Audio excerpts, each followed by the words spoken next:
من الشيطان الرجيم بسم الله الرحمن الرحيم الحمد لله الذي خلق السماوات والأرض وجعل الظلمات والنور ثم الذين كفروا بربهم يعدلون والصلاة والسلام على أشرف المرسلين وعلى آله وصحبه أجمعين اللهم بارك لنا في شيخنا اللهم آتيه خير ما سألك حبيبك ونبيك محمد عليه أفضل الصلوات وأزكى التسليم اللهم سهل له مهمته وطول لنا صحبته وتوفنا وهو راض عنا. Donc on va continuer donc toujours dans le premier fondement de notre tariqa qui est donc l'ahd, comme on l'avait déjà commencé, et on est arrivé maintenant au chapitre, si on peut dire, de la sohba, c'est-à-dire le compagnonnage. Dans la langue arabe, donc le mot sohba se réfère au fait de fréquenter quelqu'un tout en liant avec lui des liens d'affinité qui soient réciproques. Quant aux gens du tasawwuf, donc la sohba c'est quelque chose de donc un compagnonnage qui est corporel et spirituel à la fois. Dans le verset, Allah subhanahu wa ta'ala dit, ce qui signifie, quand ils étaient dans la grotte et qu'il disait à son compagnon, ne t'afflige pas, Allah est avec nous. Dans Surat Tawbah, verset 40. C'était le moment donc, où le prophète sallam et Sidna Abu Bakr étaient donc ensemble dans la grotte. La sohba, donc c'est quelque chose, c'est la porte, la clé qui ouvre la porte du khayr kullu. Et les compagnons ont atteint ce qu'ils ont atteint que parce que par la sohba, justement, la fréquentation, le compagnonnage du prophète sallallahu alayhi wa sallam. Il y a un hadith rapporté par Sidna Abu Huraira radiallahu anhu, dans lequel le prophète sallallahu alayhi wa sallam dit, ce qui signifie, le croyant est le miroir du croyant, et le croyant est le frère du croyant. Il protège ce qu'il risque, de perdre et le préserve en son absence. Donc l'homme, par essence, est faible et ne connaît pas les défauts de sa nafs et a donc besoin pour s'améliorer d'un compagnon rabbani dont la nafs s'est complètement éteinte, un compagnon qui serait donc ainsi son miroir, comme dans le hadith qu'on vient de citer, et qui lui dévoilerait petit à petit les défauts de sa nafs pour un cheminement et pour évoluer, pour pouvoir s'améliorer. Cette sohba du compagnon rabbani peut prendre diverses formes suivant la volonté, la nature et l'état spirituel du mourid. Donc on peut citer par exemple sohbatul mahabba, sohbatul tarbiya wal mujahada, sohbatul nazar, sohbatul wird et sohbatul tabarruk. Pour expliquer, donner une idée de ce que pourrait être la sohbatul mahabba, on peut se référer tout simplement au Coran, où on en a un parfait exemple dans Surat al-Kahf, avec le chien et le chien et les gens de la caverne. Allah, dans un verset de Surat al-Kahf, fait l'éloge de ce chien en disant, ce qui signifie, tandis que leur chien est à l'entrée, pattes étendues. C'est-à-dire le chien, pattes étendues, totalement soumis à la volonté de son maître. Ce chien est muhib, dans le sens totalement éteint et au service de son maître. Il ne se préoccupe que de son contentement et ne demande qu'à le servir. Quand le maître se réjouit, le chien se réjouit. Quand il se met en colère, le chien se met en colère. Les amis de son maître sont ses amis, et ses ennemis sont ses ennemis. Et tout ça sans que le chien soit affecté par l'ennui ou la fatigue ou la lassitude. Ce chien donc est totalement éteint dans le huwa, c'est-à-dire le lui de son maître. Le mot ana, moi, il l'a carrément oublié. Ça fait même plus partie de son vocabulaire. Il en a oublié le sens, et son langage tout entier se résume à deux lettres qui sont le ha et le waw de huwa.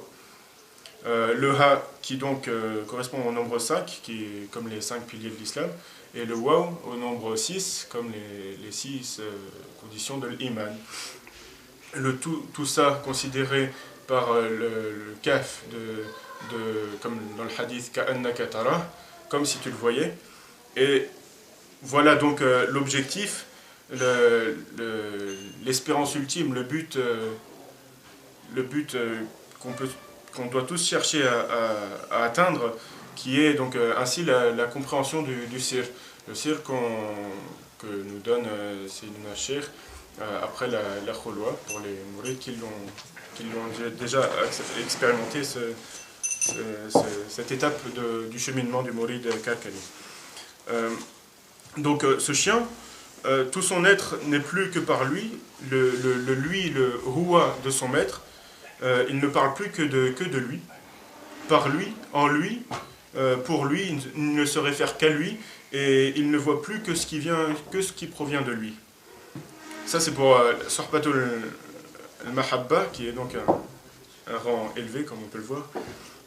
Ensuite, on peut citer la Sohbatul Tarbiya, dont un exemple est donné également dans Surat al-Kahf, avec l'histoire notamment de Sayyiduna Moussa et Sayyiduna al-Khadir alayhi salam.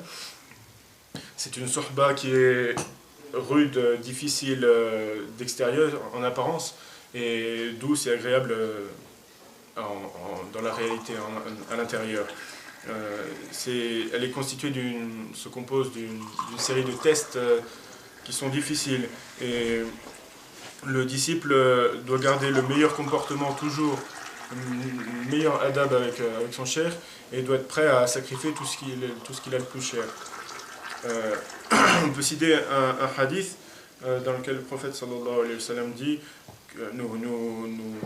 nous informe que Allah dira au jour du jugement: ô fils d'Adam, je suis tombé malade et tu ne m'as pas visité. Il lui dira alors au Seigneur: comment je te visiterai alors que toi tu es le Seigneur des univers? Allah dira alors: lorsque tu as su que mon serviteur un tel est tombé malade, pourquoi ne m'as-tu pas visité? Si tu m'avais visité, tu m'aurais certes trouvé près de lui. Et le serviteur dont il est question dans ce hadith, c'est justement Sayyiduna al-Khadir alayhi salam. Et c'est ce serviteur qui, si tu le visitais, tu trouverais Allah auprès de lui. Sayyidina Moussa, donc, dans son histoire de la rencontre avec al-Khadir alayhi salam, qui est rapporté notamment dans le tafsir d'Ibn Kathir rahimahullah. Donc Sayyidina Moussa alayhi salam s'est levé un jour au milieu de son peuple et pour leur parler, et l'un d'entre eux lui a posé la question de savoir qui était l'homme le plus savant. Et Sayyidina Moussa lui a répondu: c'est moi. Et à ce moment-là, Allah lui a révélé qu'il avait un autre serviteur qui se situait à l'emplacement de la rencontre des deux mers, Majma' al-Bahrain, et que ce serviteur-là était plus savant que lui. Sayyidina Moussa a donc cherché demander à savoir comment il pourrait le trouver, et partir à sa recherche. Et donc en le trouvant, la première question qu'il lui a posée, c'est une question qui est pleine d'adab, qui est très riche d'enseignements qu'on doit essayer d'en prendre le maximum, nous mourir, qui est donc traduite dans le verset Surat al-Kahf toujours, qui dit donc: puis-je te suivre afin que tu m'apprennes de ce qu'on t'a appris concernant une bonne direction? Et le cheikh à ça, donc le Sayyidina al-Khadir alayhi salam, répond par un premier test, et lui dit: vraiment, tu ne pourras jamais être patient avec moi. Ce à quoi le mouride répondra, encore une fois, tout plein de adab: si Allah veut, tu me trouveras patient, et je ne désobéirai à aucun de tes ordres. Donc là, on peut se demander pourquoi le mouride dit Inch'Allah si Allah veut, et pas le cheikh. Et on se rend compte en creusant un peu que en fait, la science du mouride est limitée à choses qui sont apparentes, tandis que la science du cheikh, c'est un ilm ladouni rabbani, quelque chose d'une science absolue. Et donc Sayyiduna Moussa nous donne ici une leçon de comportement, de adab, comme ça doit être entre le mouride et son cheikh, quand il rajoute que, comme on vient de lire dans le verset juste avant, qu'il ne désobéirait à aucun ordre. Car de fait, l'éducation du cheikh, elle est effective que si le mouride s'éloigne de tout ce que interdit le cheikh et applique tout ce qu'il lui ordonne. Et de même, le médicament du médecin, il peut être efficace que si le patient accepte de le prendre. S'il refuse de le prendre, à ce moment-là, il ne faut pas s'étonner si le médecin, sa cure n'a pas les effets escomptés. Sidi Ahmed ibn Ajiba radiallahu anhu dit dans son tafsir, donc suite à cette histoire de Sidna Moussa et Al-Khadir alayhi salam, que donc leur histoire, c'est ce qui a fait vraiment apparaître la différence entre Ahlul Zahir et Ahlul Batin. Ahlul Zahir, c'est les gens qui gèrent le problème de ce qui relève de l'apparent, tandis que Ahlul Batin, c'est ceux qui réalisent ce qui relève du caché. Ahlul Zahir puisent dans l'océan de la Sharia, tandis que Ahlul Batin puisent dans l'océan de la Haqiqa. Alors attention, on ne dit pas que Sidna Moussa alayhi salam n'avait aucune part de cette science Ahlul Batin. Au contraire, c'était quelqu'un qui avait joint les deux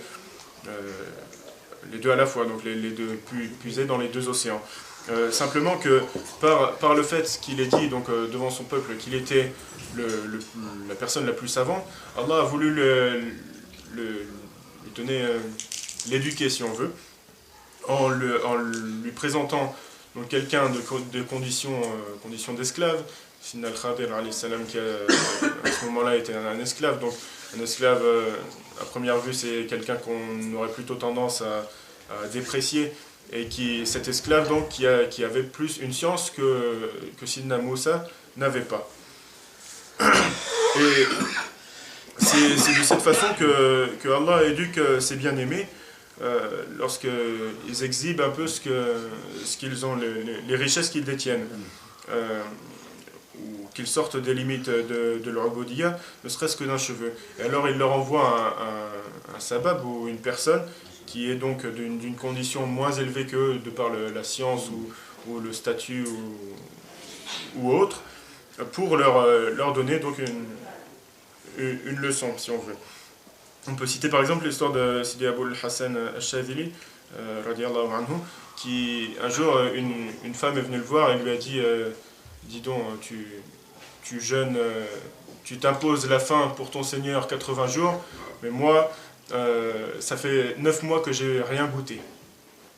Et on peut citer aussi également une histoire, une anecdote de l'imam al-Junayd, qui un jour donc était assis avec les siens dans une assise de tasawwuf. Et ils ont commencé à parler de la mahabba. Et tout le monde a commencé à étaler un peu ses degrés spirituels, l'étendue de sa science, etc. Et s'est présentée une femme dans le cadre de la porte, habillée de laine, et elle a commencé à les reprendre, leur faire la leçon, chacun un par un, selon leur maqam. Donc du fait qu'ils aient exhibé la profondeur et l'étendue de leur science, Allah les a rappelés à l'ordre par l'intermédiaire d'un être moins considéré, on va dire. Dans ce cas-là, c'était une femme habillée de laine, donc un vêtement pas très raffiné, on va dire. L'histoire de Sidna Moussa et Sidna Al-Khadir alayhi salam, dans cette histoire, il y a un vif encouragement à la talab al-ilm, demande la recherche de la science, et plus particulièrement donc la science du batin.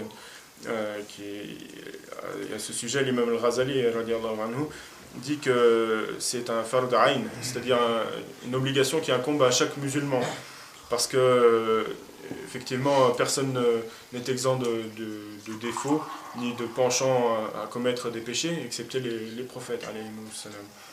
On peut ajouter, pour finir, une citation de l'imam Abul Hassan al-Shadhili radiallahu anhu, qui dit que celui qui n'aura pas pénétré cette science mourra sur des péchés majeurs sans même s'en rendre compte. اللهم علمنا ما ينفعنا وانفعنا بما علمتنا اللهم بارك لنا في شيخنا وزده في كل خير أعطيته إياه